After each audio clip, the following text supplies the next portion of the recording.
নমরুদের হযরত ইব্রাহিম আলাইহিস সালামকে আগুনে নিক্ষেপ করার অলৌকিক ঘটনা। নমরুদ ছিল হযরত ইব্রাহিম আলাইহিস সালামের সময় পৃথিবীর বাদশা। সে ছিল পৃথিবীর 4 জন বড় শাসকের অন্যতম। হযরত ইব্রাহিম আলাইহিস সালামের জন্ম হয় নমরুদের মন্ত্রী আজরের ঘরে। হযরত ইব্রাহিম আলাইহিস সালামের জন্মগ্রহণ উপলক্ষে আজর তার বাড়িতে নিমন্ত্রণের ব্যবস্থা করেন। অতিথিদের মধ্যে নমরুদের বেশ কিছু উপদেষ্টা ও গণক ছিল।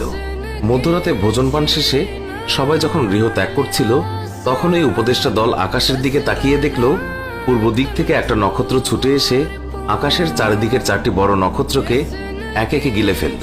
তখন গণকরা বিষয়টি গণনা করে জানতে পারে যে পৃথিবীতে এমন এক শিশুর আগমন ঘটবে যার হাতে নমরুদের পরাজয় ঘটবে।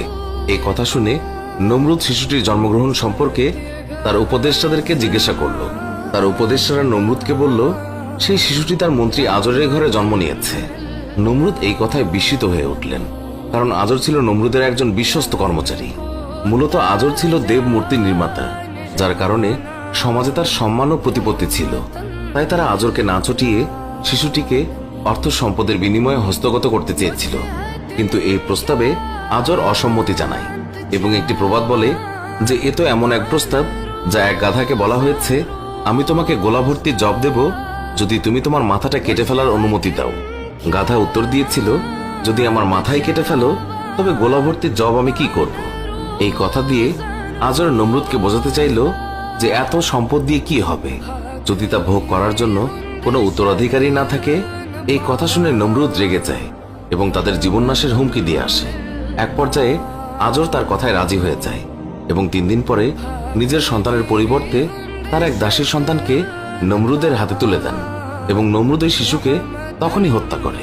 হযরত ইব্রাহিম আলাইহিস সালাম 10 বছর বয়সে সকলের থেকে আড়ালে এক গুহায় বসবাস করত। বাল্যকাল থেকে হযরত ইব্রাহিম আলাইহিস সালাম প্রকৃতি এবং স্রষ্টাকে নিয়ে গভীরভাবে ভাবতে শুরু করেছিল। অবশেষে সে আসল স্রষ্টাকে চিনতে পারে, আর তাই তার গোত্রের দেবদেবীর সব মূর্তি ভেঙে দেয় এবং বলে, যারা নিজেদের রক্ষা করতে পারে না তারা তোমাদের কিভাবে রক্ষা করবে। এর ফলে হযরত ইব্রাহিম আলাইহিস সালামকে বন্দী করা হয় এবং নমরুদের দরবারে নিয়ে যাওয়া হয়। তখন ফেরাউন তাকে জিজ্ঞাসা করেন, হে ইব্রাহিম, তোমার প্রতিপালক কে? হযরত ইব্রাহিমের জবাবে বলেন, যিনি এক, যার কোনো শরীক নেই, যিনি আরশের অধিপতি। নমরুদ রেগে গিয়ে তার লোকদের বললেন, ওকে পুড়িয়ে ফেলো। নমরুদ বলল, একটি অগ্নিকুণ্ড তৈরি করো আর হযরত ইব্রাহিম আলাইহিস সালামকে জ্বলন্ত আগুনে ফেলে দাও, আর পাহারা দাও যেন আর কোনো সাহায্যকারী তাকে সাহায্য করতে না আসে। লোকেরা এক জায়গায় লাকড়ি জোগাড় করে সেগুলোতে ঘি তেল ঢেলে তাতে অগ্নিসংযোগ করলো। 7 দিন পর পূর্ণ অগ্নিকুণ্ড তৈরি হলো। কিন্তু সমস্যা হলো হযরত